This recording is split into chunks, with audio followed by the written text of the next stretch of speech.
Recording भी on हो गई।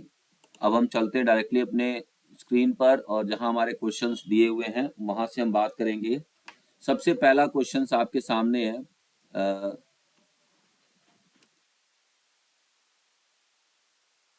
जस्ट एक मिनट।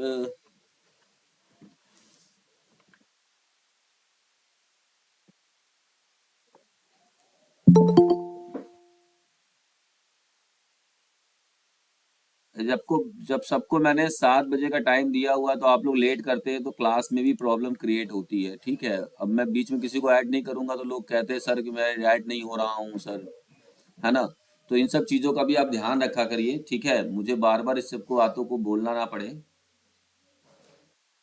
चलते हैं और आज की जो प्रैक्टिस सेट पेपर है उसको देखते हैं कि क्या है। जैसा कि मैंने आपको बताया था कि इसमें कुछ पुराने क्वेश्चंस भी मिलेंगे और कुछ नए क्वेश्चंस भी मिलेंगे जो कि ये हमारे एग्जाम के बेसिस पर बनाए गए हैं प्रैक्टिस सेट। ठीक है, क्वेश्चंस का लेवल अच्छा होगा जो कि आपको ऐसे ही क्वेश्चंस देखने को मिल सकते हैं।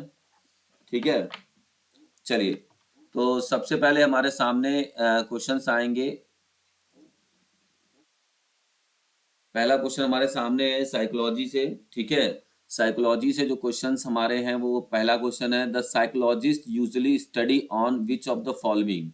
जो साइकोलॉजिस्ट होते हैं वो किस पर ज्यादातर फोकस करके अपना काम करते हैं, या साइकोलॉजिस्ट किस पर रिसर्च करते हैं, एक तरीके से ये बोला जाता है। ऑप्शन में है मंकी, या गिनी सुअर, या डॉग्स पे, या पीपल पे। तो जो साइकोलॉजी होती है उसमें जो साइकोलॉजिस्ट होते हैं वो पीपल पर ज्यादा फोकस करके काम करते हैं ना। तो इसका जो option number D is correct हो जाएगा। ठीक है, the contemporary definition of psychology is, तो साइकोलॉजी का एक डेफिनेशन क्या होता है, अगर आपसे पूछा जाए छोटे में बताइए कि एक समकाली भाषा या छोटे से शब्दों में कि क्या होता है। तो यहाँ पर है the science of human behaviour and mental process. ठीक है, ये दोनों ही होगा। अगर मान लीजिए कि यही क्वेश्चंस आपसे पूछ दिया, psychology is the study of, देखिए ये क्वेश्चन कैसे आपसे और पूछ सकता है, नए तरीके से देखिएगा कैसे पूछेगा एग्जाम में। ठीक है, नए तरीके से पूछेगा कि विच ऑफ द फॉलोइंग, या choose the correct option which is define the psychology. ठीक है, जो साइकोलॉजी को डिफाइन कर रहा है। अब यहां पर आपका ए ऑप्शन दे देगा साइंस ऑफ बिहेवियर, दूसरा ऑप्शन दे दिया मेंटल प्रोसेस, तीसरा ऑप्शन दे दिया कॉग्निटिव लर्निंग, मतलब सी ऑप्शन दे दिया आपसे कॉग्निटिव लर्निंग, डी ऑप्शन आपका दे दिया, ठीक है, साइकोमोटर लर्निंग। इस तरीके से मतलब आपको चार, एक क्वेश्चन और एक इसमें और देगा। अब आपसे क्वेश्चन क्या पूछ, मतलब इसी में से ऑप्शन क्या देगा कि ए, बी और सी सही है, बी, सी एंड डी सही है, या फिर सी, डी, ई सही है। इस तरीके से क्वेश्चंस आपको दे सकते हैं। ठीक है, तो आप एकदम माइंड को फ्रेश रख के चलिएगा कि क्वेश्चंस आपको नए देखने को मिलेंगे ना, रिपीटेड क्वेश्चंस आपको नहीं मिलेगा बहुत ज्यादा देखने को। हो सकता है कि 20% क्वेश्चंस मिले आपको रिपीटेड देखने को, बट लगभग चांस ये होता है कि आपको मैक्सिमम क्वेश्चंस न्यू पैटर्न पर देखने को मिलेगा। तो यहाँ पर जो भी राइट आंसर देखिए, इसमें स्टैटिक पूछा हुआ है। अगर इसी क्वेश्चंस को मुझे घुमा के पूछना हो और मुझे एक करेक्ट ऑप्शन में पूछना हो, आपको फंसा के देना हो, तो मैं इस तरीके से इसको सॉल्व करूंगा। मतलब इस तरह से क्वेश्चन पूछ सकता है। समझ में आ गया, कोई दिक्कत इसमें?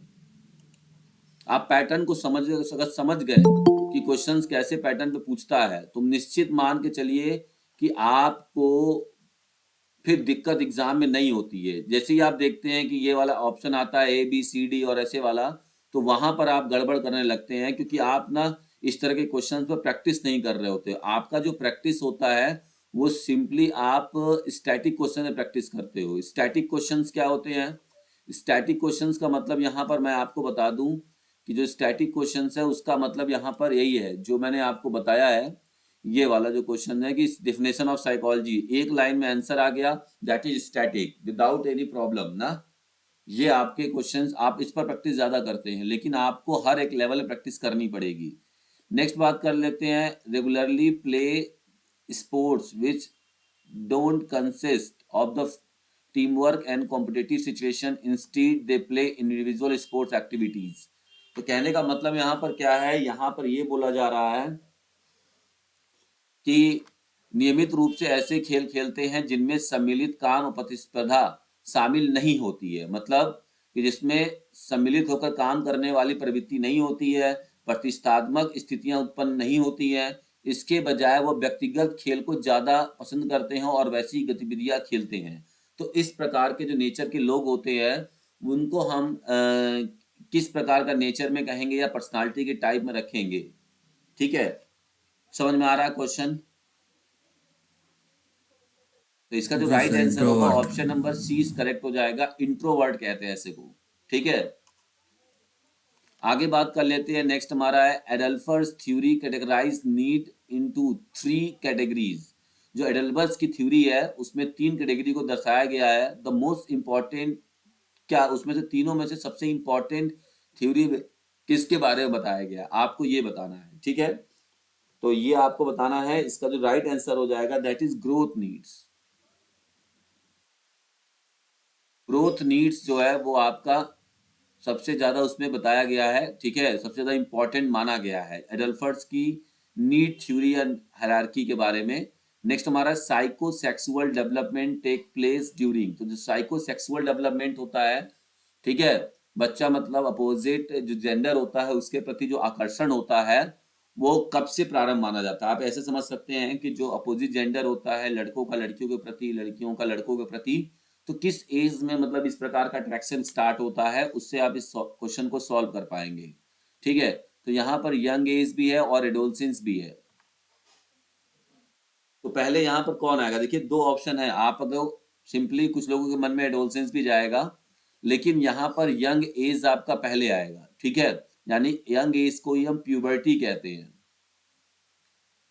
क्या कहते हैं, प्यूबर्टी। तो प्यूबर्टी यानी कि आपका 12 साल 13 साल 14 साल से आप कदम रखते हैं, तो वैसे ही एज जाने के तुरंत बाद ही आपका इस तरह का जो प्रवृत्ति है वो शुरू हो जाती है। ठीक है, तो इसका जो राइट आंसर हो जाएगा that is option number A, young age. ठीक है, नेक्स्ट बात करेंगे।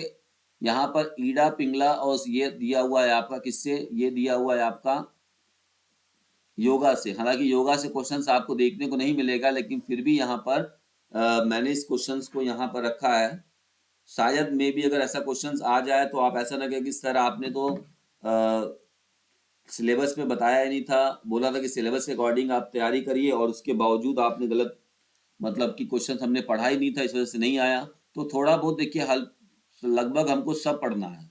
ठीक है, तो इस चीज को ध्यान दीजिएगा। इसका जो ऑप्शन होगा कि आपका ईड़ा पिंगला जो होता है वो नाड़ी से संबंधित है।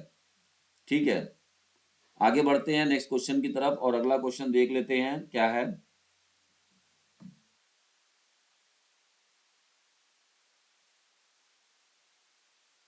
अगला क्वेश्चन हमारा है नेक्स्ट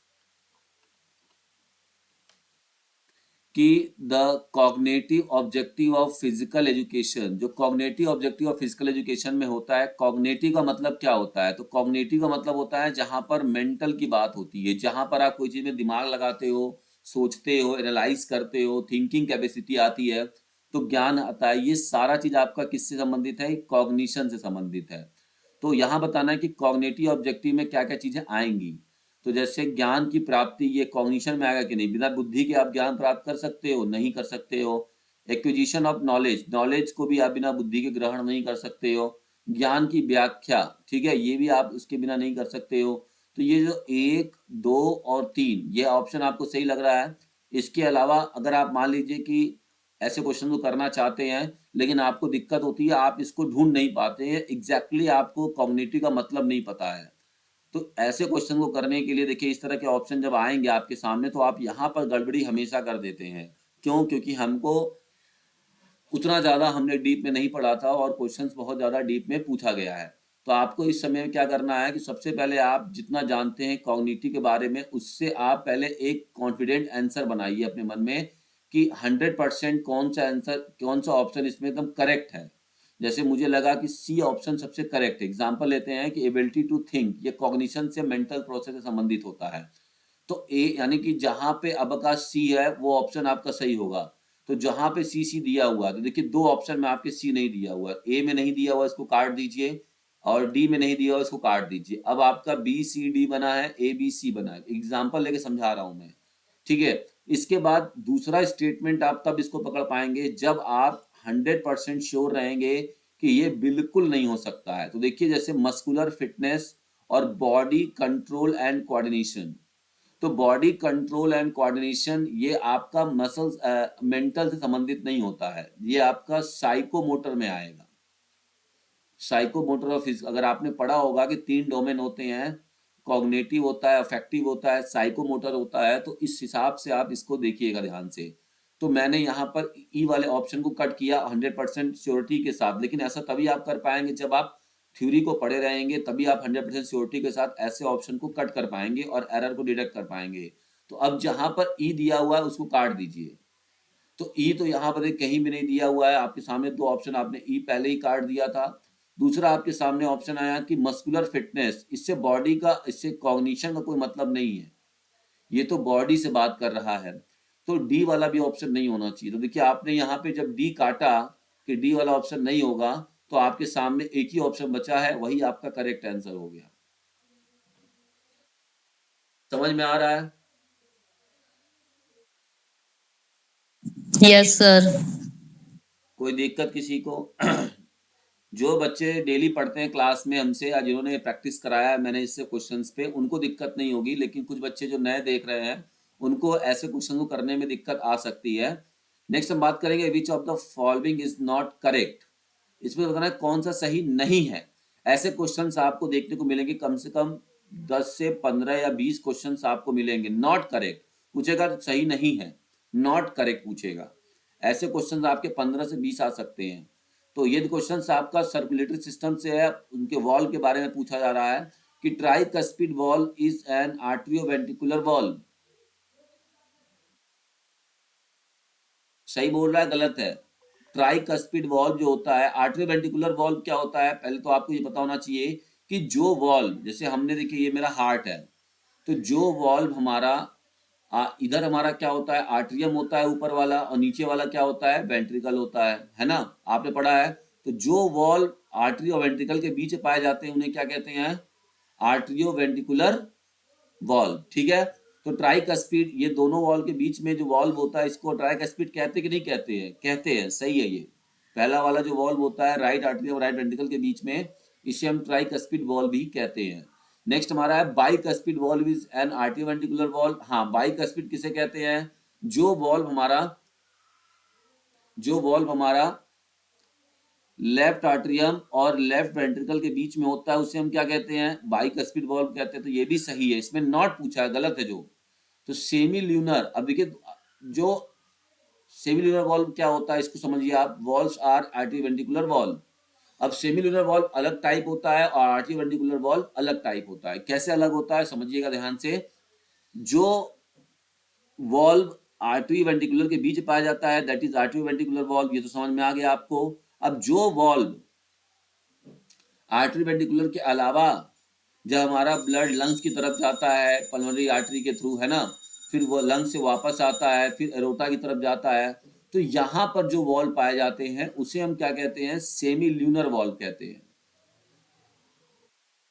क्या कहते हैं, सेमी ल्यूनर वॉल्व। तो अब पूछ रहा सेमी ल्यूनर वॉल्व भी आर्टरीवेंट्रिकुलर वॉल्व होते हैं, तो ये स्टेटमेंट गलत है। तो इसलिए हमारा ऑप्शन नंबर क्या हो जाएगा, सी हमारा करेक्ट हो जाएगा। ठीक है, समझ में आ रहा है? ऐसा तो नहीं लग रहा कि मैं बहुत ज्यादा खींच के पढ़ा रहा हूँ या बहुत टाइम वेस्ट कर रहा हूँ? नहीं सर, आते रहिए, सही है। No sir.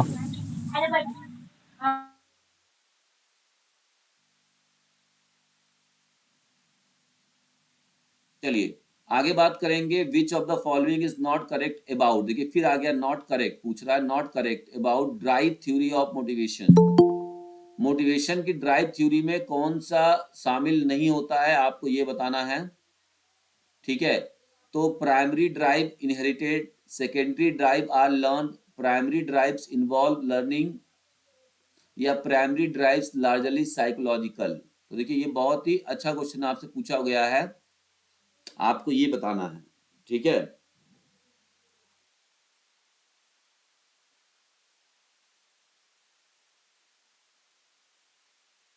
यहाँ पे ये पूछा जा रहा है क्वेश्चन, आपको ये समझना है कि प्रेरणा के चालक सिद्धांत के विषय में कौन सा कथन सत्य नहीं है। तो प्राइमरी ड्राइव जो होते हैं, मतलब ड्राइव समझते हैं यहाँ पे क्या है। देखिए, मोटिवेशन में तीन चीजें होती हैं। किसी भी इंसान की प्रेरणा में क्या होता है, नीड, मोटिव, और क्या होता है, एक ड्राइव। पहले क्या होगा आपका, इसका सीक्वेंस होता है, ठीक है। पहले मोटिव होगा, फिर नीड होगा, या नीड है, मोटिव है, उसके बाद आप कोई काम करने के लिए विवश होते हो। तो इसको क्या कहा जाता है, आपका सेकेंडरी ड्राइव्स आर लर्न। तो ये आपका सही है। प्राइमरी आपका ये भी सही बोल रहा है, primary drives involve know learning. ऐसा नहीं है, गलत है ये, ठीक है। तो ऑप्शन नंबर सी यहाँ पर आपका गलत हो जाएगा, ठीक। अब इसके बाद देखिए, ऐसे ही क्वेश्चंस आ सकते हैं आपके एग्जाम में, मैं 100% श्योर नहीं हूं, बट क्योंकि मैंने क्वेश्चंस देखा हुआ है कि क्वेश्चंस किस प्रकार से एग्जाम में आ रहे हैं, उसके हिसाब से इन चीजों को बताया गया है।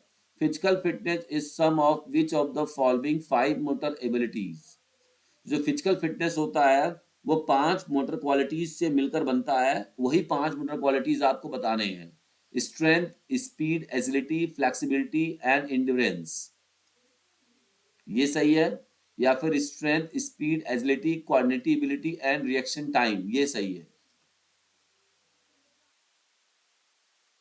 देखिए, यहां पर अब सिंपली खाली पूछ दिया है फिजिकल फिटनेस। अगर मान लीजिए आपसे ये पूछता है कि health related physical fitness is sum of, तो वहां पर आपका अलग हो जाता। तो ये आपको पता होना चाहिए कि कौन से component health related physical fitness संबंधित है, कौन से नहीं है। Strength, coordinative ability, flexibility, speed and endurance, या फिर flexibility, speed, endurance, agility and body composition. तो देखिए, ये भी नहीं है और ये भी नहीं है। अब आपके सामने दो बचा, तो आप एजिलिटी के साथ जाएंगे या फिर कोऑर्डिनेशन के साथ जाएंगे। कोऑर्डिनेशन। तो कोऑर्डिनेटिव एबिलिटी ये इस समय नया है, ठीक है, और सही है। ऑप्शन नंबर सी यहाँ पर आपका करेक्ट होगा। आगे बढ़ेंगे नेक्स्ट क्वेश्चन की तरफ। यहाँ पर पूछा जा रहा है कि natural motivation is also known as. अगर आप मेरी किताब देखे होंगे तो आप तुरंत पकड़ लेंगे कि नेचुरल मोटिवेशन क्या होता है। तो इंट्रिंसिक मोटिवेशन को क्या कहा जाता है, नेचुरल मोटिवेशन, ठीक है। Individual differences are due to, जो इंडिविजुअल में डिफरेंस होता है वो किस कारण होता है, इन्वायरमेंट इम्पैक्ट के कारण, या हेरिडिटी और इन्वायरमेंट दोनों के कारण, या हेरिडिटी खाली कारण, या कम्युनिटी इम्पैक्ट के कारण। इंडिविजुअल डिफरेंस किस कारण होता है, नंबर बी। Sir B. आनुवंशिकता एवं पर्यावरण प्रभाव। हाँ, दोनों आपका एग्जाम्पल में दोनों है, तो ये आपका ऑप्शन नंबर 20 करेक्ट हो जाएगा, ठीक है। नेक्स्ट बात करते हैं, instinct theory of motivation was propounded bye. तो मोटिवेशन से क्वेश्चंस आएगा, 3 क्वेश्चन या 2 क्वेश्चन होगा, निश्चित है कि आना है। तो मोटिवेशन को बहुत अच्छे से पढ़िएगा। इनके जो तमाम मैंने थ्योरीज दिए हैं बुक में, मैंने तो पूरा लिस्टिंग कर दिया है कि मोटिवेशन के यही 8-10 थ्योरी है, और कौन सी थ्योरी किसने दिया हुआ है, और उस थ्योरी में क्या समझाया गया है, या थोड़ा बहुत हल्का फुल्का एक्सप्लेन भी मैंने मतलब बताया कि मेन मेन मोटिव उन्होंने क्या क्या इस थ्योरी के बारे में दिया है, इसके बारे में भी मैंने बुक में दिया हुआ है ना। तो आगे दिक्कत नहीं होगी, उसको जरूर पढ़ लीजिएगा। जो भी चीजें बुक में है, ये बात मान के चलिए कि आप एग्जाम से जब आइएगा और हर एक टॉपिक के क्वेश्चंस को बुक से मिलाने की कोशिश करिएगा, आपको उसके आंसर निश्चित है कि मिलेगा, ठीक है। मैं 90%, 95% इसका दावा करूंगा कि वो आपको बुक में उसके आंसर मिलेगा, ठीक है। कहीं ना कहीं थ्योरी पार्ट में वो चीज लिखी होगी। तो इंस्टिंक्ट थ्योरी किसने दिया हुआ है, बेंडी, क्लार्क, हल, कर्ट लेविन या मैकडूगल ने, आपको बताना है। तो मैकडूगल आपके इंस्टिंक्ट थ्योरी के कौन है प्रतिपादक, मैकडूगल, ठीक है। नेक्स्ट हमारा गोल सेटिंग रिसर्च, ठीक है। ये आपका क्वेश्चन रिसर्च से आ गया, इसको हम लोग थोड़ा सा स्किप करते हैं, ठीक है। The ability to make successive movement in different efficiently and rapidly refers to the, विभिन्न दिशाओं में क्रमिक गतियों को कुशलतापूर्वक और तेजी से करने की क्षमता को क्या कहते हैं। एजिलिटी हाँ, एजिलिटी दो है, एक कोऑर्डिनेशन होता है और एक एजिलिटी होती है। तो successive movement in different efficiently and rapidly, ठीक है। तो इसको हम क्या कहेंगे, आपको ये बताना है। देखिए कोऑर्डिनेशन और एजिलिटी में क्या ये डिफरेंस ऑप्शन होता है। कुछ लोग देखिए अभी क्या हो गया है कि जो फिजिकल फिटनेस कंपोनेंट है या बायोमोटर एबिलिटीज की कंपोनेंट्स हैं उनमें ये चीजें चेंज कर दी गई हैं, एजिलिटी को हटाकर कोऑर्डिनेशन को रखा गया है ना। लेकिन एजिलिटी का मतलब क्या है और कोऑर्डिनेशन का मतलब क्या है। देखिए एजिलिटी का मतलब होता है कि आप जल्दी से जल्दी, आपको कोई डायरेक्शन चेंज करने वाली मूवमेंट कराए जाते हो जिसमें आप डायरेक्शन को चेंज कर पाए, ये एजिलिटी है। फास्टर रेट में इफिशिएंटली तरीके से आप फटाफट डायरेक्शन को चेंज कर पाए, ये जैसे आपका शटल रन होता है 4x10 या शटल रन आप जानते होंगे, तो वहां पर एजिलिटी मेजर होगा। कोऑर्डिनेशन का मतलब क्या है, जैसे आपका कोऑर्डिनेशन का मतलब ये होता है कि बॉल, जैसे आपने देखा होगा फुटबॉलर को जगलिंग करते हुए, कभी देखा है जगलिंग का मतलब क्या होता है, कितने लोग जानते हैं जगलिंग का मतलब क्या है फुटबॉल में। पैरों से ऊपर नीचे करना। पैरों से बॉल पे देखते हैं ना जो कलाबाजी दिखाते हैं, पैरों से हाथों का कोऑर्डिनेशन से, है ना। तो उससे क्या कहते हैं, तो बॉल को ड्रिबल करना भी एक तरीके से कोऑर्डिनेशन। तो कोऑर्डिनेशन ये है, जैसे hand and eye coordination, foot and eye coordination, that is a coordination. समझ गए बात। जी सर। इस कोऑर्डिनेशन को क्या बोला जाता है, समन्वय। और इसका मतलब जो फुल फॉर्म, अगर कभी कभी कोऑर्डिनेशन को अगर ये लिख कर आए, न्यूरोमस्कुलर, न्यूरोमस्कुलर कोऑर्डिनेशन, है ना। तो ये ज्यादा सही है, क्योंकि जो कोऑर्डिनेशन की बात हो रही है वो कोऑर्डिनेशन किसके बीच हो रहा है, न्यूरो मतलब नर्वस सिस्टम और मस्कुलर मतलब मस्कुलर सिस्टम, इन दोनों के बीच। यानी कि हमारा ब्रेन टास्क क्या कमांड दिया और मसल्स कैसे अच्छे से कोऑर्डिनेट होके हमारे नर्वस सिस्टम के साथ मूवमेंट को परफॉर्म कर रहे हैं, इसी को हम कहते हैं कोऑर्डिनेशन। समझ में आया बात। सर लेकिन इस प्रश्न के लिए एजिलिटी मुझे सही लग रहा है। हम क्या भी बोले आंसर, सर एजिलिटी ही है। एजिलिटी है तो हम बता ही रहेंगे आंसर, एजिलिटी सही है। हमें यस समझा सर। रहे थे कि बेसिक डिफरेंस कोऑर्डिनेशन और एजिलिटी में क्या डिफरेंस है, ठीक है। जी ओके। नेक्स्ट हम बात करेंगे range of movement present at the body joints refers to the.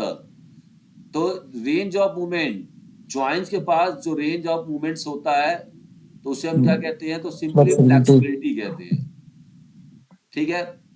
Assessment of flexibility is done with the help of, तो फ्लेक्सिबिलिटी को किसके द्वारा मापा जा सकता है, तो गोनियोमीटर, आपने पढ़ा होगा।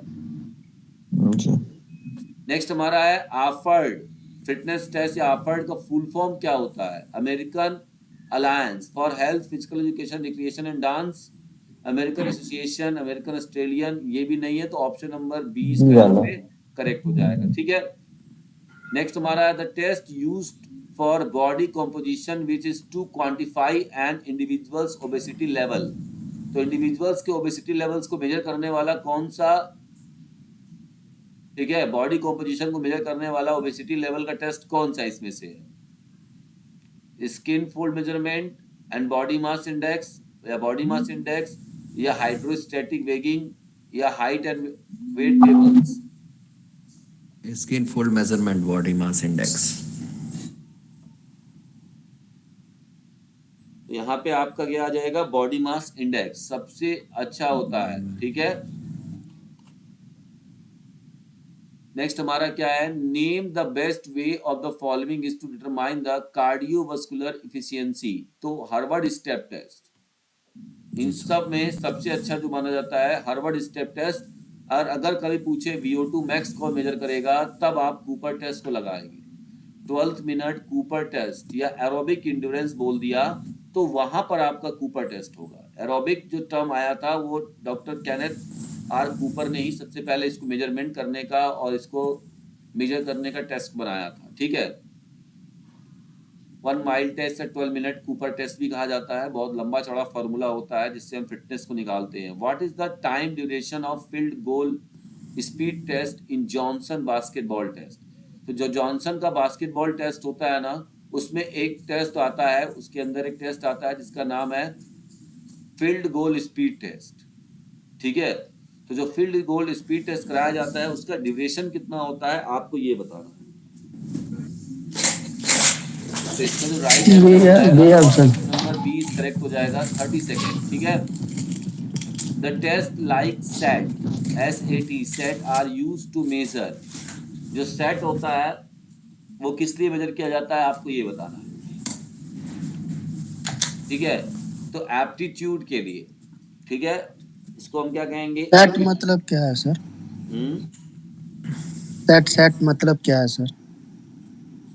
इसका ये देखिए टेस्ट है, ऐसे एप्टीट्यूड टेस्ट।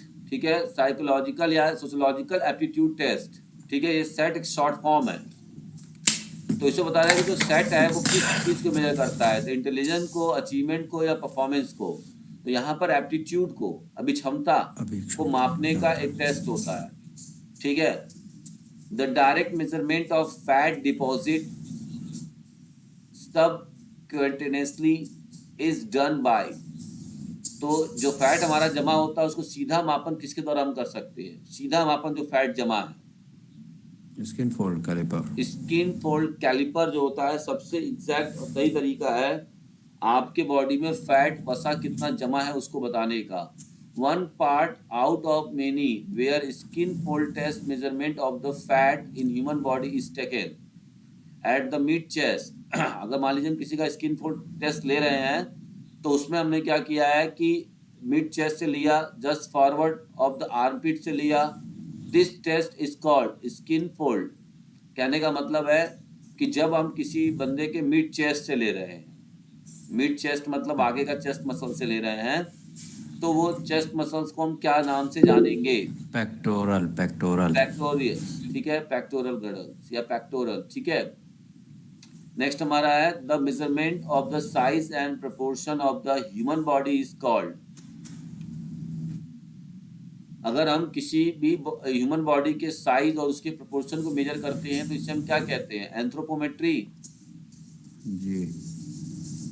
एंथ्रोपोमेट्री का मतलब ही होता है। ठीक है, जी। नेक्स्ट हमारा है what is not possessed by fast Twitch muscle fibres. Fast Twitch muscle fibres में नहीं होता है, क्या नहीं होता है आपको ये बताना है। Lesser resistance to fatigue, high ATPase, less myosin cross या फैट कॉन्ट्रैक्शन। तो देखिए पहले जब आपको क्वेश्चन का मतलब नहीं पता होता है तो पहले तो आप इनमें क्या करा करिए कि ऑप्शन को काटिए कि ये बिल्कुल नहीं हो सकता है। लेस मायोसिन क्रॉस, ठीक है, ये भी नहीं हो सकता है। अब कैसे बताएंगे इसमें ऐसे बताएंगे जब आप थोड़ा बहुत फास्ट मसल्स के बारे में पढ़ जानते रहेंगे। तो फास्ट मसल फाइबर्स क्या होता है आपको नॉट पूछा है, यहाँ पर नहीं होता है। ठीक है, तो यहाँ पर क्या हो जाएगा? थकान के लिए प्रतिरोध। ये बोल रहा है कि जो हमारा फास्ट मसल फाइबर्स होता है वो थकान का मतलब थकान को नहीं होने देता है। ऐसा होता है क्या? थकान के लिए रोकता है, थकान को रोकता है। क्या फास्ट मसल फाइबर का रेशियो अगर आपके अंदर ज्यादा है तो वो थकान को रोकने का काम करेंगे? नहीं करेंगे जी। रेड करेगा थकान को रोकने के कारण। तो इसलिए यहाँ पे नॉट पूछा हुआ था, इसलिए ऑप्शन नंबर ए क्या हो जाएगा? यहाँ पर नॉट के लिए करेक्ट हो जाएगा। ठीक है, आगे बढ़ेंगे। Question number 28, increase in the blood lactate is due to. अगर आपके अंदर ब्लड लैक्टेट बढ़ गया है कि तो किसी कारण बढ़ा है, आपको ये बताना कारण क्या है। एरोबिक के कारण, एनारोबिक थेरासेल्ड, एरोबिक पोटेंशियल या ऑक्सीजन अब्सेंस। तो लैक्टेट जो बढ़ता है किसके कारण बढ़ता है आपको ये बताना है।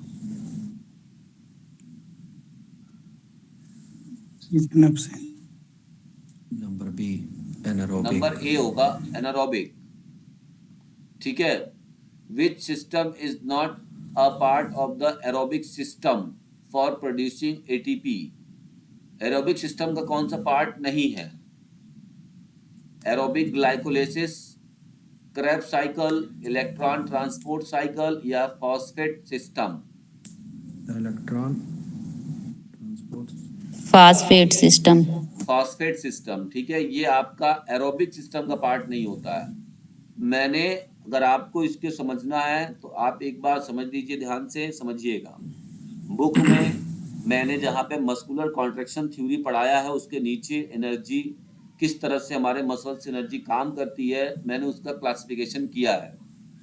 एरोबिक सिस्टम क्या होता है, एनारोबिक सिस्टम क्या होता है, कैसे मसल्स एनर्जी लेके काम करते हैं, है ना। देखा है कि नहीं आप लोगों ने? उसको चार्ट के द्वारा बताया हुआ है पूरा। yes sir, चलिए नेक्स्ट हम बात करेंगे, during running the parameters of training load for intensity and volume will be. अगर हम रनिंग की बात कर रहे हैं तो उसमें जो हमारा लोड पैरामीटर्स होगा, ठीक है, तो या पैरामीटर्स जो होगा लोड और इंटेंसिटी का और वॉल्यूम का, ठीक है, या इंटेंसिटी एंड वॉल्यूम का जो भी पैरामीटर्स होगा वो कैसे होगा। अगर हम रनिंग की बात कर रहे हैं तो रनिंग के थ्रू हम लोड कैसे डालेंगे, तो इंटेंसिटी और वॉल्यूम बताना आपको, डिस्टेंस एंड ड्यूरेशन ये बता रहा है। मतलब इसमें इंटेंसिटी और वॉल्यूम कौन बता रहा है ट्रेनिंग का, रनिंग में?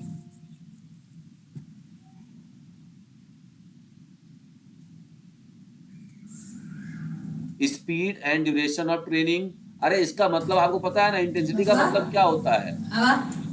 स्पीड ऑफ वर्कआउट होता है कि नहीं होता है? और वॉल्यूम का मतलब क्या होता है? ड्यूरेशन। हमने पढ़ाया है आपको, स्पोर्ट ट्रेनिंग में बताया था ना कि जब भी वॉल्यूम यानी कि टोटल आप कितना टाइम वर्क करते हो या टास्क परफॉर्म कर रहे हो ड्यूरिंग ट्रेनिंग, उसी को हम लोड वॉल्यूम कहेंगे। और इंटेंसिटी मतलब कि आप जब कोई टास्क कर रहे हो तो अपने 100% का डिग्री ऑफ एफर्ट कितना लगा रहे हो, है ना। तो जैसे आपको मैंने बोला कि आपको 30 मिनट तक एक्सरसाइज करनी है, तो क्या अपना 100% एफर्ट लगा के आप करोगे? नहीं ना, क्योंकि उसका ड्यूरेशन क्या है, ज्यादा है। तो आप अपना डिग्री ऑफ एफर्ट क्या कर दोगे, कम कर दोगे। 70% ही अपना एनर्जी खर्च करके काम करोगे, 30% बचा के रखोगे, क्योंकि जो हमारा एक्टिविटी है वो 30 मिनट तक चल रहा है, उसका जो ड्यूरेशन है वो ज्यादा है। तो यहाँ पर right answer option number B हो जाएगा। इसका आंसर समझ में आया कि नहीं समझ में आ रहा है?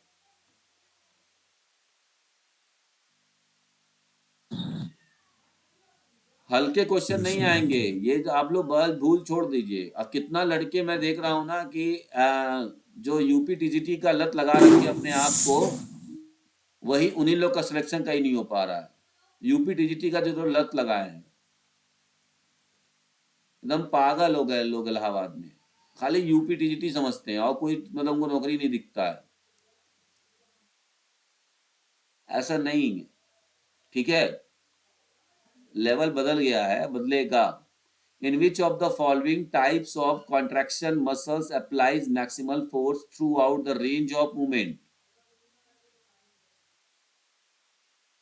आपका क्या हो रहा है, मसल्स क्या कर रहा है, आपको बताना है कि कौन सा वो कौन से टाइप का कौन मसल्स कॉन्ट्रैक्शन है जहां पर आप अपना मैक्सिमल फोर्स को अप्लाई करते हुए मूवमेंट को परफॉर्म करते हो। तो आइसोकाइनेटिक होगा। इसमें आप क्या कर रहे थे, अपना पूरा फोर्स भी अप्लाई कर रहे हो मसल्स का, और उसके साथ साथ वो जो हो रहा है वो रेंज ऑफ मूवमेंट के साथ हो रहा है, एक रेंज ऑफ मूवमेंट है। तो अगर आपको प्रॉब्लम हो रही है इसे समझने में, तो आप कम से कम कीवर्ड्स याद रखिए। तो जब भी आपके मसल्स के फोर्स लग रहे हैं तो वो रेंज ऑफ मूवमेंट की बात हो रही है, यानी कि किसी रेंज से पूरा मूवमेंट हो रहा है, एक रेंज से। जैसे एग्जांपल में देखिए, जो भी एक्सरसाइज मशीन पे होती है, जो भी एक्सरसाइज किस पर होती है, मशीन पर होती है, वो सारे कौन से एक्सरसाइज हैं या कौन से टाइप कॉन्ट्रेक्शन होते हैं, आइसोकाइनेटिक, ठीक है। नेक्स्ट हमारा है the ability to achieve high speed of locomotion from stationary position और from slow moving position known as, the ability to achieve high speed,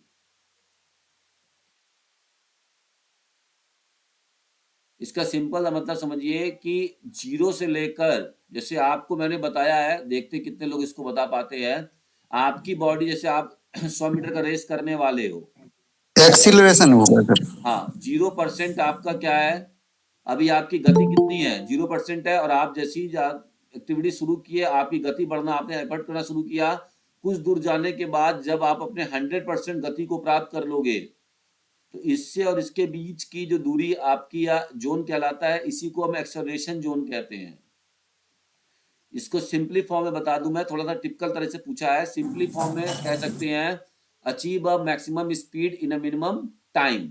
कम से कम समय में अपने मैक्सिमम स्पीड को अचीव करने की जो क्षमता होती है इंसान की, वो क्या होती है, एक्सेलरेशन स्पीड होती है। तो ऑप्शन नंबर जो बी होगा इसका करेक्ट हो जाएगा।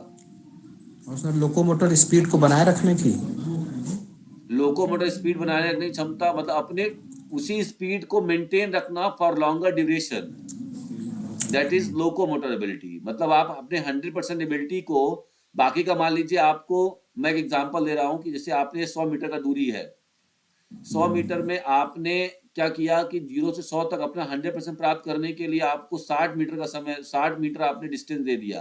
तो बाकी के 40 मीटर में वही स्पीड आपकी बनी रहे, आपने उसी एफर्ट से लगातार प्रयास किया हुआ है, तो इसे हम कहेंगे locomotor ability. It is ability. Sir locomotor और स्पीड एंड्योरेंस में सर डिफरेंस बता दीजिए। देखिए लोकोमोटर में क्या होता है कि उसी चीज को, जो गति आपने, जब आपने एक्सेलरेशन की 100% गति आपने प्राप्त कर ली, अब इसी गति को, बाकी डिस्टेंस को आप कवर करते हो मैक्सिमम टाइम तक। यही वाली जो गति है, इसको आप मैक्सिमम टाइम तक मेंटेन करके रखते हो, ये आपका क्या हो जाएगा, लोकोमोटर एबिलिटी हो जाएगा। और स्पीड इंड्योरेंस क्या हो जाएगा, वो तो एक आपकी क्षमता है, एनारोबिक क्षमता है ये। हमारा हमेशा याद रखिएगा, स्पीड इंड्योरेंस क्या है, एनारोबिक इंड्योरेंस है। क्योंकि स्पीड इंड्योरेंस की जो टाइमिंग होती है वो कितनी होती है बताइए,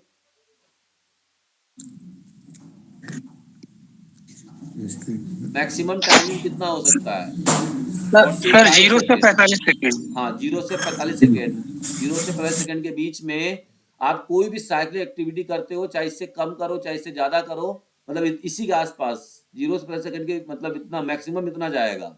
अगर आप कॉन्टिन्यूअस साइक्लिक फॉर्म में कोई एक्टिविटी कर रहे हो, तो वो आपका क्या कहलाएगा, स्पीड इंड्योरेंस कहलाएगा। तो ये स्पीड इंड्योरेंस है। 400 मीटर का रेस भी इसके अंदर आता है। ठीक है, आगे बढ़ेंगे हम लोग और नेक्स्ट क्वेश्चन को देखेंगे। काफी मुझे लग रहा है कि आज एक्सप्लेन करना पड़ रहा है, तेजी से करेंगे सर। ठीक है।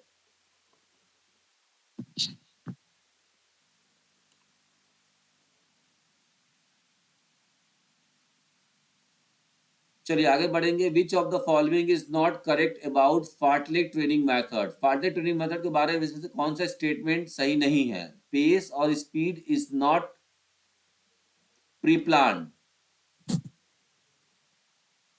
ये सही है। सही बात। इसमें नॉट पूछा है, ये तो सही बता रहा है। द टोटल वॉल्यूम हो गया and duration are similar to the variable pace method of improving endurance. During this hard training, heart rate fluctuates between 120 to 140 beats per minute, ये भी सही बता रहा है। Sportsmen change their speed on his own during the training according to the training surroundings, ये भी सही बता रहा है। Option number B is correct है, ये नहीं होना चाहिए। सर इसमें सर सी वाला एक बार करिए सर, एक्सप्लेन। सी वाले का मतलब ये कह रहा है, देखिए आप जब आप ये फार्टलेग ट्रेनिंग मेथड करते हो तो इसका ड्यूरेशन क्या होता है, आप ये बताओ। सर 140 से 180 होता है क्या? आपकी एकदम बात सही है, 140 to 140, लेकिन इसका यहाँ पे एग्जैक्टली ये मीनिंग नहीं निकल सामने आता है। ठीक है, आप ये बात सही कह रहे हो। देखो आपका ड्यूरेशन कम से कम 1 घंटा होता है मिनिमम, तो उसमें अपने हिसाब से हम दौड़ सकते हैं। जी सर। ठीक है, उसमें हमारा हार्ट रेट अगर 180 भी चला जाता है तो उससे कोई फर्क नहीं पड़ने वाला है।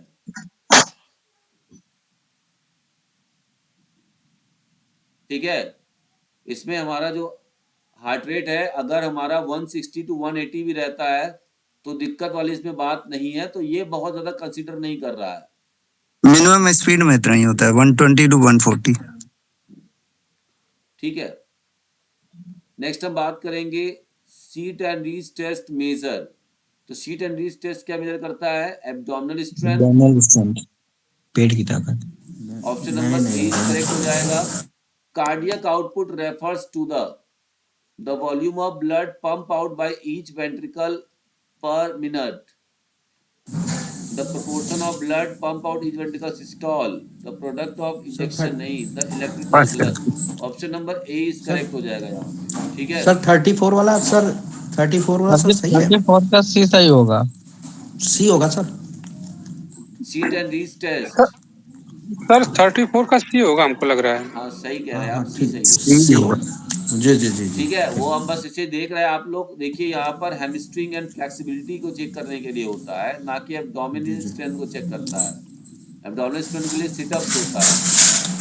ठीक है, कंस्ट्रिक्शन ऑफ ब्लड वेसल्स, यहाँ पे कंस्ट्रिक्शंस का मतलब क्या है कि जब सिकुड़न आ जाता है, ब्लड वेसल्स में सिकुड़न हो जाएगा तो ब्लड फ्लो क्या हो जाएगा? कम हो जाएगा। धीरे हो जाएगा। Reduce blood flow achieve by, तो जब ऐसा हो जाएगा कि आपका ब्लड वेसल सिकुड़ गया है और उसमें से ब्लड फ्लो जो हो रहा है वो कम हो गया है, तो ये किसी कारण, इसके कारण क्या दिक्कत हो सकती है? इंक्रीज पैरासिम्पथेटिक एक्टिविटी, या रिड्यूस पैरासिम्पथेटिक एक्टिविटीज, या इंक्रीज सिंपैथेटिक एक्टिविटीज, या रिड्यूस सिंपैथेटिक एक्टिविटीज। आपको ये बताना है। बी है क्या sir? Reduce parasympathetic activities.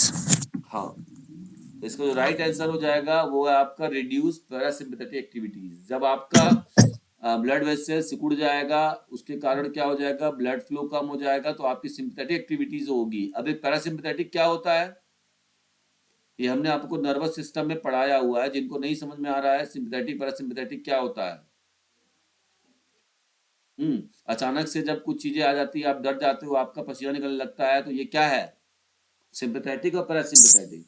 Sympathetic है। सिंपैथेटिक। ठीक है, नेक्स्ट हम बात करेंगे treatment in which water use. ऐसा ट्रीटमेंट जिसमें हम वाटर यूज करते हैं उसे हम क्या नाम से जानते हैं?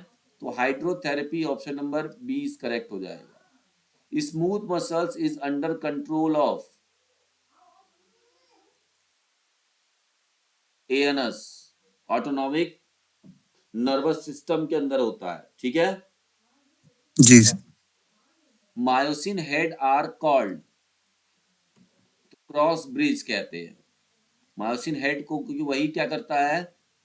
एक्टिन पे क्रॉस ब्रिज बनाता है। ठीक है, नेक्स्ट हमारा है which day is celebrated as international day of yoga? तो 21 June. Option number B is correct. Which gland is benefited by rotational movement of the neck in yoga? Yoga जब हम करते हैं और योगा में एक मूवमेंट करते हैं नेक रोटेशन वाला, तो उससे हमारे किस ग्लैंड को फायदा मिलता है? कहने का मतलब थायराइड को मिलेगा। जब हम गर्दन घुमाएंगे, क्योंकि गर्दन के पास ही हमारा थायराइड ग्लैंड है ना। नेक्स्ट हम बात करेंगे the name of marjari asana is derived from natural movements and position of which animal? Cat. ठीक है, तो यहाँ पर option number C is correct हो जाएगा कि जो मार्जरी आसन नाम किस जानवर की प्राकृतिक दर्श को दिखाता है, तो वो आपका क्या है? कैट। नेक्स्ट हमारा है हट शब्द का जो अर्थ है वो क्या है? अर्थ और wind, fire and water, yin and yang, and sun and moon. सूरज और चांद। Sun and moon. Sun and moon. ठीक है, option number D is correct हो जाएगा। नेक्स्ट हम बात करेंगे the test used to measure cardio respiratory endurance test is? Treadmill. यहाँ पे थ्रेड लिखा है, ये थ्रेड नहीं होगा, ट्रेड होगा, ट्रेडमिल। ठीक है, assessment of flexibility is done with the help of, flexibility में किसकी तरह चेक किया जाएगा सबसे अच्छा? गोनियोमेटर। गोनियोमेट्री। ठीक है, Which of the following instruments come under the purview of anthropometry? Anthropometry के अंदर कौन सा मेजरमेंट इक्विपमेंट आएगा? D option. Skin fold caliper होगा।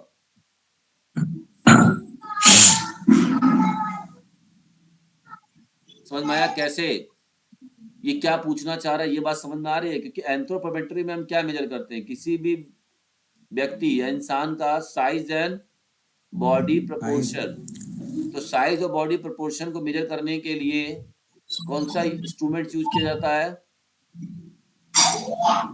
Skin fold caliper. नेक्स्ट हम बात करेंगे क्वींस कॉलेज स्टेप टेस्ट। जैसे हार्वर्ड स्टेप टेस्ट होता है ना, वैसे ही क्वींस कॉलेज स्टेप टेस्ट भी होता है। ठीक है, सेम वही चीज प्रोसेस है, थोड़ा सा बस कैलकुलेटिंग का फॉर्मूला और चीजें थोड़ा सा अलग है, बाकी स्टेप वही रहता है ना। तो किसके लिए मेजर किया जाता है? अब आप बता दोगे तुरंत।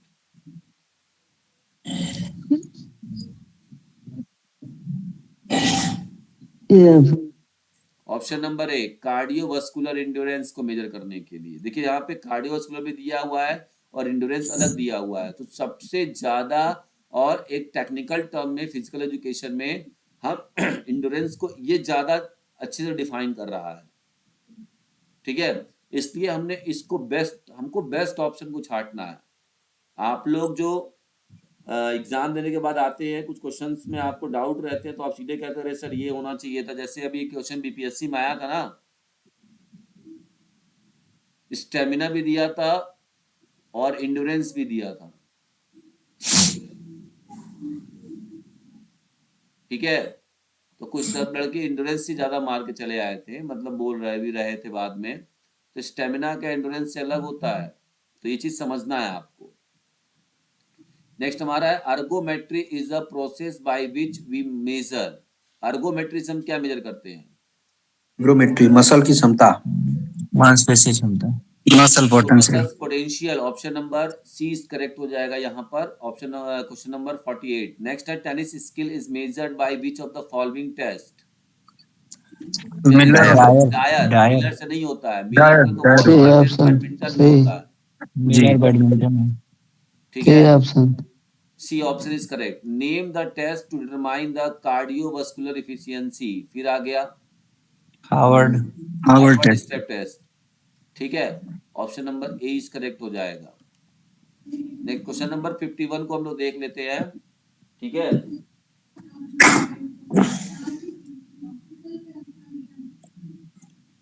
तो क्वेश्चन नंबर 51 क्या कह रहा है, आइए इसको समझते हैं। एक मिनट। रिकॉर्डिंग लगी है ना सर? हम्म, काम आ गया सर, जा रहे हैं। ठीक सर। तो यहाँ पे क्या कह रहा है, क्वेश्चन नंबर 51 कह रहा है द निम्नलिखित में से टेबल टेनिस के लिए क्या सही है, आपको ये बताना है। टेबल टेनिस का छाटिए। Length of the table is 2.74 metre. सही बोल रहा है? Yes sir. सही है गलत है? सही है। दूसरा है width of the table is 1.525 metre. ये सही है। सही है। सी बोल रहा है the table tennis made its debut in the Olympic in 1998 at the Seoul games. ये भी सही है सर। ये गलत है सर। सर 88 है, हिंदी में 88 सही है, हिंदी में तो सही है। अच्छा सर, हिंदी में 88 सही लिखा है। हाँ, तो 88 सही है। 88 सही है, और 98 में तो ओलंपिक होगा ही नहीं, हम तो यही समझने लगे। नहीं, इधर 88 सही लिखा था। हाँ, 88 में हुआ था ओलंपिक। तो ये तीनों ही पॉइंट आपके सही हैं। Other ball shall be spherical with a radius of 40 mm। ये गलत है। ये गलत है। गलत है। ऑप्शन नंबर, अब देखिए ABC आपको सी इज करेक्ट आंसर। ठीक है, नेक्स्ट हम बात करेंगे 2022 के राष्ट्रमंडल खेलों में हरियाणा राज्य में कुश्ती में कितने स्वर्ण पदक जीते थे? ये ऑप्शन 11 6। तो हरियाणा ने 2022 के राष्ट्रमंडल में कुल 6 स्वर्ण पदक जीते थे। नेक्स्ट हम बात करेंगे कुश्ती से क्वेश्चन है the central wrestling area is 7 metre in a diameter. सही है सर। सही है। The orange strip is 1 meter wide in a passivity zone. ये भी सही है। सही है। सही है। Greco Roman wrestling forbids holds below the waist. क्या ये भी आपको सही पता है। है ना, ग्रीको रोमन कुश्ती अलग होती है, फ्री स्टाइल अलग होती है। ये तो सर इसमें ग्रीको कमर रोमन के ऊपर कुश्ती पकड़ा में जाता बता है। रहा है कि हाँ, कमर के नीचे से पकड़ा जाना वर्जित है। जी सर। सही। ग्रीको रोमन में कमर के नीचे पकड़ कर नहीं पटक सकते हैं, कमर के ऊपर पकड़ के या कमर के ऊपर के हिस्से जितने हैं वहां से पकड़ के सामने वाले को करते हैं, वही ग्रीको रोमन है।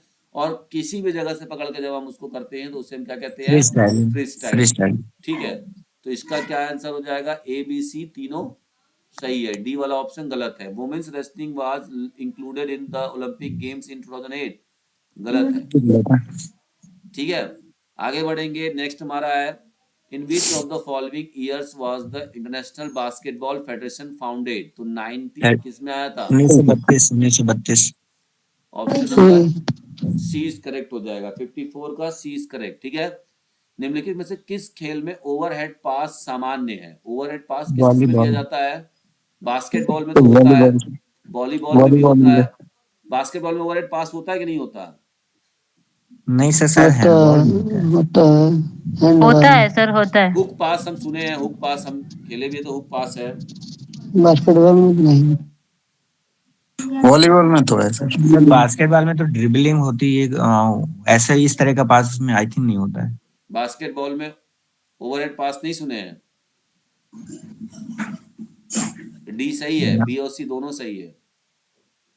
ठीक है, होता है ओके। बास्केटबॉल में। ओवरहेड पास क्यों नहीं होता है? सामने वाला जैसे बंदा अगर बहुत दूर पे जा रहा है तो ओवरहेड पास, हम पास चेस्ट पास भी होता है, हुक पास भी होता है और ओवरहेड पास भी होता है।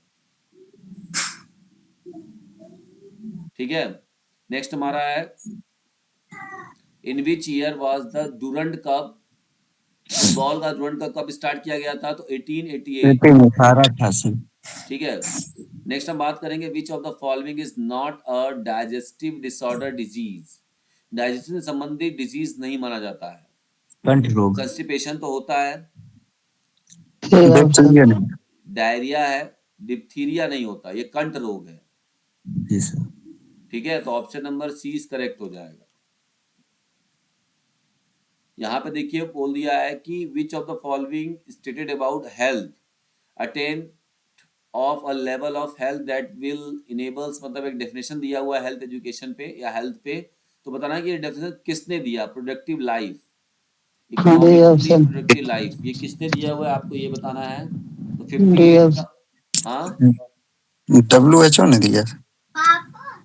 Option number D. D is correct हो जाएगा। ठीक है, WHO ने और डेफिनेशन दिया हुआ था, 1948 का डेफिनेशन उन्होंने अलग दे रखा है और बाद में उन्होंने 1980 के आसपास एक डेफिनेशन और दे रखा है हेल्थ के बारे में, है ना। तो 1948 वाला क्या है कि health is not a physically only, not a physically mentally and socially balance and not मरली द अब्सेंस ऑफ डिजीज, है ना। ये वाला डेफिनेशन है वो 1948 में सबसे पहले WHO ने दिया था। आगे बढ़ेंगे, नेक्स्ट हमारा क्वेश्चन है कि which of the following are correct about benefits of healthy lifestyle? अगर हमारी हेल्दी लाइफस्टाइल है तो उसके क्या बेनिफिट्स आपको देखने को मिलेंगे? Recover efficiently from effects of activity, क्या आपको एक्टिविटी करने के बाद तुरंत ही आपको रिकवरी मिलने में सहायता प्राप्त होगी अगर हेल्दी लाइफस्टाइल जीते हो तो? टू बी एंग्जाइटी,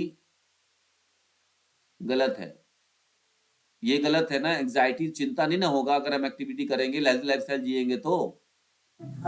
गलत है सर। तो यानी बी ऑप्शन जहां जहां काट दीजिए, ये भी बी में आ रहा है, ये भी बी में आ रहा है, आपके सामने दो ऑप्शन बचा, देखिए कैसे डी करना है। वाला सही है। अब आपका ए वाला कंफर्म सही दे रहा है, तो ये भी आपको कट गया। अब आपका ए और डी ऑप्शन क्या हो जाएगा? सही हो जाएगा।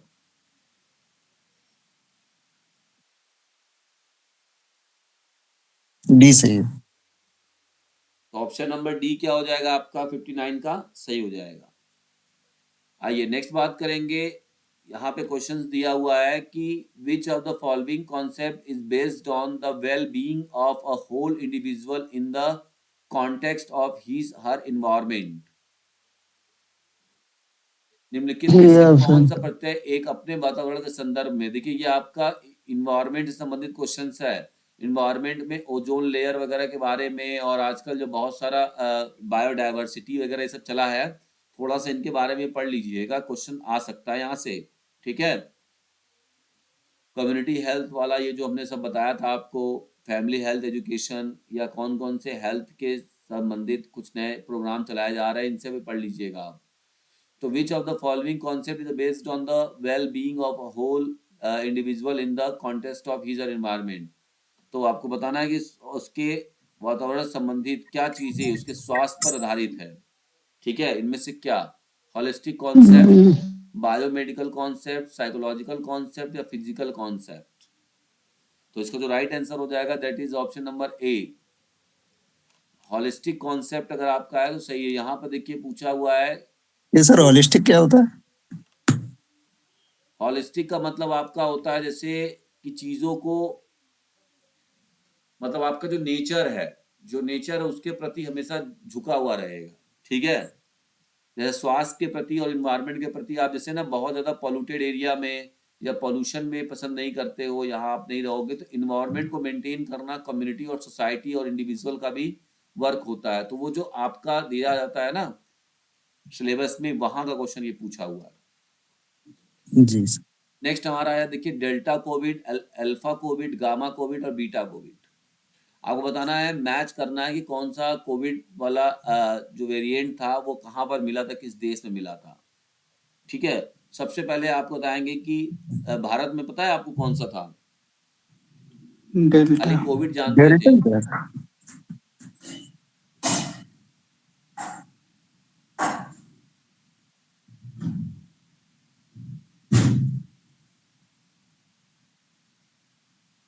तो मुझे कुछ गलती लग रही है कि गलत क्या लग रहा है, अच्छा इसमें sorry sorry sorry, correct option छांटना है, नीचे सही दिया है, इसे मिलान नहीं करना है। इसमें क्या करना है ना, आपको बताना है कि कौन सा करेक्ट है, जैसे ए का पहला सही है, कि बी का दूसरा सही है, कि सी का तीसरा सही है, डी का चौथा, ऐसे बताना है। तो ये जो बता रहा है कि ए का तीसरा सही है, डेल्टा कोविड आपका इंडिया पाया गया था, सही है गलत है?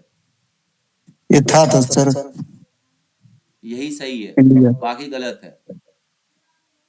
समझ गए बात को? जी जो सर इंडिया में समझ। कोविड आया था वो डेल्टा कोविड था। Due to which the following is dengue fever is caused. तो डेंगू फीवर किस कारण होता है? वायरस के कारण होता है। Tuberculosis is transmitted by which of the following. भाई आप लोग हेल्थ एजुकेशन वाले को बहुत अच्छे से पढ़िएगा, हेल्थ एजुकेशन वाला चैप्टर। अच्छे क्वेश्चन, कम से कम 10-12 क्वेश्चन वहां से आने वाले हैं। और ये नहीं कि सिर्फ पढ़ने से खाली रट लिया कि वायरस से कौन सा रोग हो रहा है, इससे कौन सा रोग हो रहा है। हर एक जो भी बीमारी या डिजीज है उनके सारा डीप में जाके पढ़िएगा, किस ऑर्गन को इफेक्ट कर रहे हैं, कितने इंक्यूबेशन का पीरियड उनका कितना होता है ना, ये सारा चीज। ठीक है, तो क्वेश्चन नंबर 63 को देख लेते हैं कि tuberculosis transmitted by which of the following. तो कंटेनमेंट वाटर से होता है क्या ट्यूबरक्लोसिस, टीबी? नहीं सर, बी वाला। नहीं, इससे नहीं होगा। नसल सिक्रीशन, नासी स्राव से, नाक से जो निकलता है, आदमी से आदमी संपर्क में, या जानवरों से फैलता है, तो ये भी नहीं होगा और ये भी नहीं होगा। अब आपके सामने दो ऑप्शन बचा, बी वाला होगा सर, बी वाला। Option number C is correct होगा, मैन टू मैन नहीं, मैन टू मैन कांटेक्ट से होता है टीबी। इसीलिए मना किया जाता है ना, जो टीबी होता है उसके पास मत रहिए, क्योंकि जब सर वो छींकने खांसने से नहीं होता है, वो जो ऐड लगा रहता है उसके आगे स्टॉप लिखा रहता है, मतलब थोड़ा सा ब्रेक लगा रहता हाँ है। मेरी बात तो सुनिए, ये मैन टू मैन इसलिए फैलता है, आपके जो ड्रॉपलेट होते हैं, जैसे कोई बंदा जिसको टीबी हो रखा है, अगर वो छींकता है या खांसता है, तो सर नेजल सिक्रेशन नहीं होगा उसको, खांसना छींकना? हाँ हाँ, ये मैन टू क्योंकि मैंने मैन जो कॉन्टेक्ट ऐड से देखा है है। उसमें वो हाथ से रोकता है कि आप इस तरह खुले छींकिए नहीं और खांसिए नहीं, मतलब ठीक है। माउस और नेजल के द्वारा होता है। है तो वही मैन टू मैन। नहीं, वो तो किसी भी मैन टू मैन संपर्क तो कई तरीके से हो सकता है। हाँ तो यहाँ पर जैसे इसमें यहाँ पर जानते हैं क्या पूछ रहा है, यहाँ पर इसका कहने का मतलब ये भी हो सकता है कि कॉन्टिजीनियस डिजीज, अरे तो क्या कहते हैं वो, जो डिजीज होता है ना, जो डायरेक्ट संपर्क में आने से, इनडायरेक्ट संपर्क में आने से फैलता, कम्युनिकेबल डिजीज, तो कम्युनिकेबल डिजीज क्या होता है, मैन टू मैन होता है कि नहीं होता है? Yes sir. तो ये तो चीज सर से यहाँ पर थोड़ा सा वो कर रहा है, सर ठीक नेजल है। सिक्रेशन ना दिया होता तब तो वो सही था। नहीं, इसमें तो क्षयरोग खांसना दिया तो छींकना दोनों क्षयरोग आ मैन टू मैन फैलेगा। चलिए कोई बात नहीं है, इस पर बहस नहीं करना है, नजल सिक्रीशन इसका राइट आंसर मानेंगे, ठीक है, सही है वो। नेक्स्ट हम बात करेंगे which of the following causes ringworm. अब रिंग वॉर्म किससे होता है? फंगी से, फंगस से होता है, ठीक है। तो स्किन टू स्किन कांटेक्ट में आता है, वाटर से होता है, एयरबॉर्न है या फूड से होता है, किससे जनित रोग है ये? इसका ए स्किन होना तो स्किन से हो जाता है, स्किन टू ये स्किन। सर। स्किन प्रॉब्लम है ना, तो जी 64 का ए इज करेक्ट आंसर हो जाएगा। आगे बढ़ेंगे, which of the following causes scabies in athlete. Scabies में समझते हैं धोबी घाट या वो मतलब खास खुजली।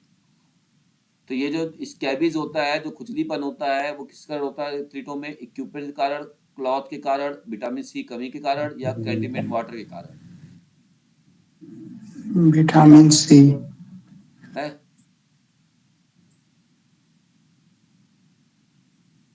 विटामिन सी होगा, सही है, विटामिन सी इज करेक्ट है, ठीक है। What level of alcohol in the harmful for athletes. Athletes के लिए कितना अल्कोहल का लेवल किससे ज्यादा होगा तो उनके लिए हार्मफुल हो सकता है? 15 mg/100 ml, 20 mg/100 ml, 30 mg/100 ml या 38 mg/100 ml? 30 mg। 38 mg, 15 mg। 38 mg/100 ml, ठीक है। ओके नेक्स्ट हमारा है which of the following adverse effect is caused smoking of tobacco to an athlete. Adverse मतलब हानिकारक प्रभाव, ठीक है। तो अगर हम टबैको स्मोकिंग करते हैं तो हानिकारक प्रभाव क्या होगा? ओरल मस्कुलर हाइपर केराटोसिस हो सकता है, कोमा में जा सकते हैं, सिर चकराएगा या सूखा भास होगा, गला वगैरह मुंह वगैरह सूखेगा हमेशा। ए सर। 67 का ए इज करेक्ट हो जाएगा, ठीक है। नेक्स्ट बात करेंगे which of the following is the correct full form for NIDA. NIDA के लिए करेक्ट क्या है? National Institute of Drug Anabolic, National Institute of Drama and Arts, National Institute of Drug Abuse, National Institute of Damage Administration. तो देखिए हमारे physical में इसका मतलब तो कुछ है नहीं, आर्ट्स का ये भी मतलब कुछ नहीं होगा, है ना। ए और सी में आंसर फंसा आपका, तो कैसे सर इसको सी आइडेंटिफाई करेंगे? सी ऑप्शन इज करेक्ट होगा, ड्रग वाला है। एब्यूज। देखिए कुछ चीजें आप ना दिमाग से ये लगाइए, अपने दिमाग में ये बातें नोट करिए। एक बार आपने अगर सिलेबस पढ़ा है तो सिलेबस का एम क्या है, थीम क्या है ना। वहां पे ड्रग एब्यूज मना किया जा रहा है, सिलेबस में ड्रग एब्यूज है, वर्ड है कि नहीं है? तो आप अगर बस सिलेबस भी पढ़े रहेंगे तो आपको दिमाग में चीजें क्लिक करेंगी, ठीक है। नेक्स्ट हमारा है which of the following is correct for intake of saturated fat of total calories in our diet. तो कितने से ज्यादा हमें सैचुरेटेड फैट नहीं लेना चाहिए? 8%, ठीक है। तो 69 का क्या आ जाएगा? सॉरी सॉरी सॉरी सॉरी, 8 नहीं है, 6 to 7% होगा। 6 to 7% क्या होना चाहिए? इससे ज्यादा हमें सैचुरेटेड फैट लेना चाहिए। अब सैचुरेटेड और नॉन सैचुरेटेड फैट क्या होता है ये आपको पता होना चाहिए, ठीक है। सर सेचुरेटेड जो है हानिकारक है, अनसेचुरेटेड फायदेमंद है। हाँ, तो अच्छा ये बताइए कि जो सैचुरेटेड फैट में कौन सा कोलेस्ट्रॉल मिलता है, एलडीएल या HDL? LDL LDL. LDL LDL. But sir high वाला फायदेमंद होता है, जो एचडीएल हाँ है वो हाँ फायदेमंद होता हाँ, है, सही एलडीएल सही नुकसानदायक सही होता है। सही बोल रहे हैं। ये अनसेचुरेटेड है। एलडीएल एलडीएल होता है सैचुरेटेड फैट। या वो सर परत दर पर जमता रहता है, वो हाई वाला वो मीनार की तरह बनता है, तो उससे वो फ्लो अच्छा जाता है, मतलब हो हाँ जाता है।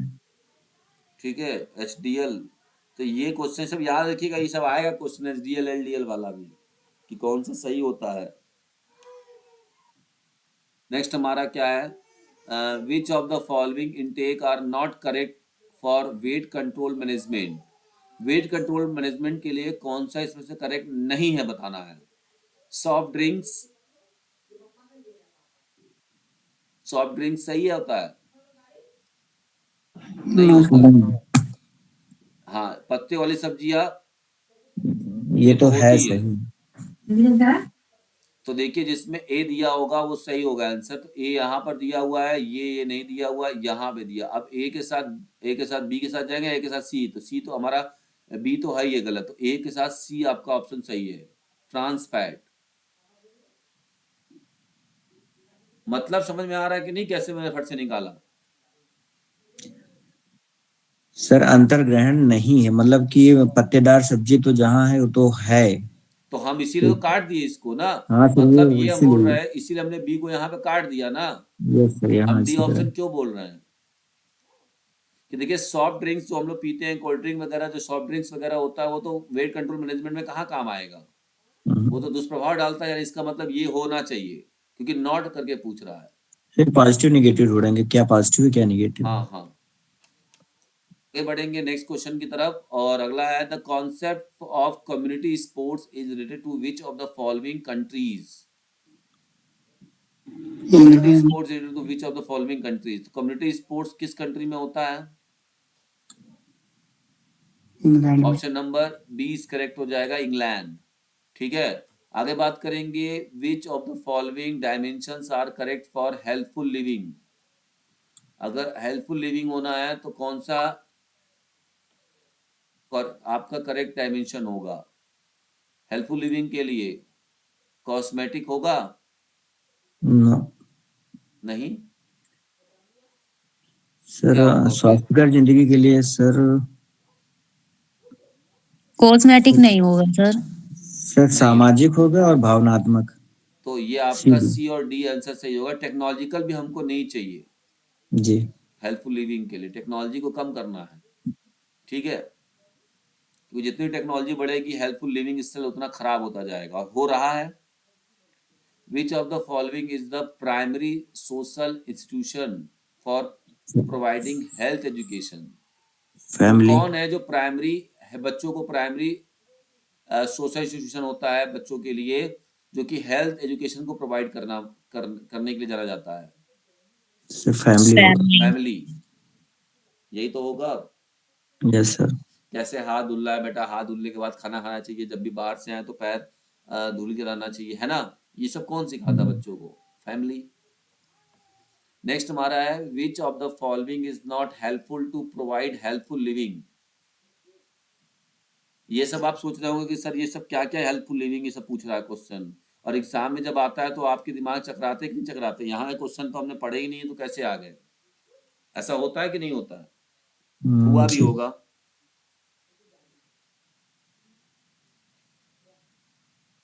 हुआ है कि नहीं? कोई कुछ बोल नहीं रहा। सर जी होता है। सर। तो ये हमने बता दिया कहाँ मिलेगा आपको ये सब क्वेश्चन, कहाँ या ये मिलेगा? सब कहाँ से, बार बार बताया भी था मैंने, कल क्लास नहीं देखे थे आप। ये आंसर नहीं होगा, ये तो मैं ऐसे ही बना रहा हूँ, इसको मत समझिएगा आप। ठीक है, तो इसका जो राइट आंसर हो जाएगा option number C is correct हो जाएगा, urban living. Which of the following is not helpful to provide helpful living? सही होगा सर। सी। ठीक है, which of the following is the best way to care by parents. Rebuke the children, बच्चों को डांटना, यह सही होता है? नहीं, बच्चों को धैर्यता सुनना, ये सही है। B sir. हाँ, टू एडवाइस चिल्ड्रेन, बच्चों को परामर्श देना, ये भी सही है, गलत नहीं है। टू कंट्रोल चिल्ड्रेन, नियंत्रित करना भी सही होता है, कहीं ना कहीं तो सही होना चाहिए, बट बेस्ट कौन सा है? बी है, तो बी। हमको बेस्ट ऑप्शन छांटना है। ठीक है, नेक्स्ट हम बात करेंगे, which of the following are sports injuries. इनमें से कौन सा स्पोर्ट इंजरीज है? स्प्रेन, कंट्यूशन, ये दोनों तो नहीं होगा, इंजरीज थोड़ी ना, ये तो डिजीज है। सर ए बी ए सही और बी, होगा। तो option number last B is वाला है करेक्ट होगा, डी। डी। ठीक है, आगे बढ़ेंगे। नेक्स्ट हमारा बोल रहा है, which of the following is the best practice for giving first aid in case of injury to sport person. आश्वासन और भरोसा देना। टू गिव एश्योरेंस, हाँ, assurance and confidence, to give artificial breathing, to stop bleeding, या to take patient to hospital. सबसे जरूरी सबसे पहले सर्वोत्तम चीज भरोसा क्या है देंगे। फर्स्ट एड में? ए।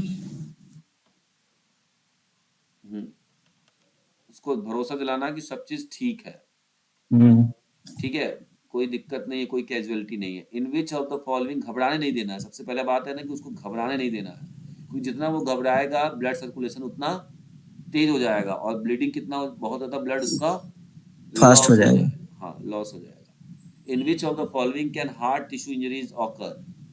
सी। बॉन। सी, बोन को हम हार्ट टिश्यू इंजरीज के नाम से जानेंगे। नेक्स्ट हमारा है which of the following is not a part of treatment for sprain in a sport person? Sprain के लिए कौन सा हमारा ट्रीटमेंट नहीं होता है इसमें से? तो एंटी इंजेक्शन टिटनेस, ये स्प्रेन लगाते हैं क्या? नहीं, ठीक है। नेक्स्ट हमारा है लास्ट क्वेश्चन आज की, in which of the following is sprain caused? तो लिगामेंट, लिगामेंट में। तो ऑप्शन नंबर 20 करेक्ट हो जाएगा। आई होप कि आप लोगों को अच्छा लगा होगा आज की क्लास, और प्रैक्टिस सेट मैंने बताया था पहले ही आपके सामने है, और भी अच्छे अच्छे क्वेश्चंस है। टॉपिक ऐसे ही क्वेश्चंस आएंगे, आप एक बार जरूर इनको पढ़ लीजिएगा। लेवल अच्छा होगा, मीडियम, ठीक है, मॉडरेट टू मीडियम और हाई लेवल की तरफ जाएगा, इजी नहीं रहेगा क्वेश्चन। थोड़ा सा करंट में जो भी आपके अभी हुए हैं स्पोर्ट्स एक्टिविटीज, जैसे एशियन हुआ है, पैरा गेम्स हुआ है, ठीक है, खेलो इंडिया वाला भी पैरा गेम्स, हालांकि खेलो इंडिया वाला तो नहीं आएगा क्योंकि पेन पेपर कॉपी है तो नहीं आएगा, लेकिन बाकी आप जो है ये सब जरूर आप पढ़ लीजिएगा। थोड़ा सा करंट में कॉमनवेल्थ है, फीफा हुआ था, और भी जो क्रिकेट वर्ल्ड कप हुआ था, है ना, एक बार जरूर इनको देख लीजिएगा, ये बहुत ही जरूरी है। ओलंपिक में देख लीजिएगा, एशियन गेम्स में ओपनिंग और क्लोजिंग सेरेमनी में कौन ध्वजवाहक रहा है इंडिया की तरफ से, मोटो क्या है, ठीक है, मेडल टैली में इंडिया का पोजीशन क्या था, फर्स्ट मेडल किसने इंडिया को दिलाया था गोल्ड, ठीक है, ये सब थोड़ा सा पढ़ लीजिएगा, इंपॉर्टेंट है। मिलते हैं नेक्स्ट क्लास में, और अगला क्लास अब कल का रेस्ट होगा, फिर नेक्स्ट डे हम लोग अगली क्लास में एक बार मिलेंगे। तब तक मैंने बताया हुआ है कि आप अपना केवीएस के जितने पेपर हैं 2013, 15, 18 और 23 ये पेपर जरूर पढ़ लीजिएगा। उसके बाद नवोदय के भी 4 पेपर आपके पास होंगे, नहीं है तो बुक में है सारे पेपर, ठीक है, उसको देख लीजिए आप। 16, 19, 22 में 2 पेपर हुआ था, फर्स्ट शिफ्ट और सेकेंड शिफ्ट। इसमें शिफ्ट क्यों चेंज था बताऊंगा, इस कारण था, ठीक है। 4 पेपर ये भी आपके अलग अलग हैं, ठीक। और इसके अलावा DSSB के जो पेपर 18 से लेकर, ठीक है, 23 में जो अभी फीमेल पीजीटी का हुआ है, वो पेपर भी आप जरूर देख लीजिएगा एक बार। मैं बार बार कह रहा हूँ कि इन पेपर को देखने से आपको अपनी पढ़ाई का अंदाजा भी लगेगा और क्वेश्चंस के लेवल को भी पता चल जाएगा, ठीक है। पीजीटी भी पेपर देखना आपको, ऐसा नहीं कि सिर्फ पीईटी पेपर देख लिया आपने, DSSB का बोला कि सर इसमें से तो आया नहीं, आपने पीजीटी पेपर भी देखने हैं, ठीक है। चलते हैं, फिर नेक्स्ट क्लास में मिलेंगे। Thank you very much. Good night sir.